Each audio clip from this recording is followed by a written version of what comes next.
కూర్చోండి. చూడండి, ఒరే శరణ్, మర్యాదగా ఇక్కడి నుంచి వెళ్ళిపో.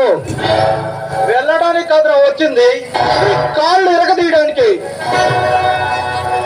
ఒరే శరణ్, ఈ రంగా గురించి నీకు పూర్తిగా తెలీదు. నీ గురించి తెలుసుకోవాల్సిన అవసరం నాకు లేదు. ఒరే, ఈ రంగాతో పెట్టుకుంటే నువ్వు పైగా కలిగి వెళ్ళిపోవాల్సిందే. నీలాంటి వీధురావులను చూసి భయపడే పిరికివాడిని కాదు నేను. నేను పైకి పంపించే పలనాటి పులిండ్రా. ఈ రోజు వాళ్ళని జీరోలు చేశాను. ఈ చరణ్ పేరు వెంటనే ఇలాంటి వీధి రౌడీలు చూడటానికే పారిపోతారు. అలాంటిదే నాట్రాలు నువ్వెంత, నిన్ను చూసి పారిపోయాడు కాదు ఈ రంగా. నాకు ఎదురుతున్న వారి ప్రాణాలతో చెలగాట మాడేవాడిని. నీలాంటి వీధి రౌడీల్ని ఎంతో మందిని చూస్తుంటావు, నన్ను చూడలేదుగా. శరణ్ కాదు, నెక్స్ట్ టైం వస్తా నీయంతూ దానంతూ కలిపి చూస్తాను. నాకు కొడక కనబడితే కాళ్ళు ఎరగదంతా నాకు కొడక.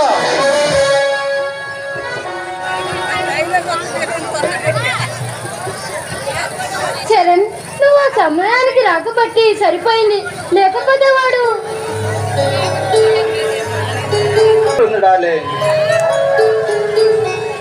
అవును చరణ్, నీ తెల్లని నీడలో నాకు కాస్త చోటిస్తే బాగుంటుంది కదా.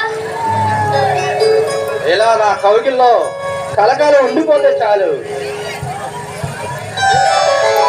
చరణ్, జీవితాంతం నీకు ప్రియురాలిగా ఉండిపోతాను.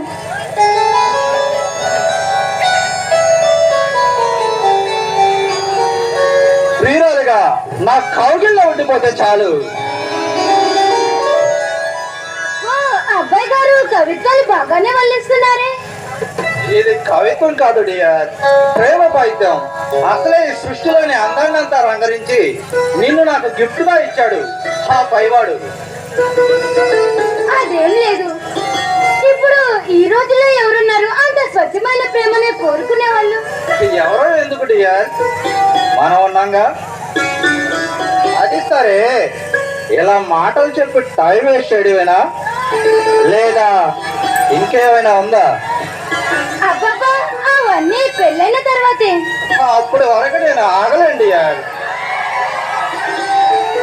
అయ్యో, కుదరదని చెప్పాను కదా, అవన్నీ పెళ్ళైన తర్వాతే. వేదంతో రగిలిపోతున్న ప్రియుడు ఈ మాటలు వినే స్టేజ్ లో లేడు. Come on dear.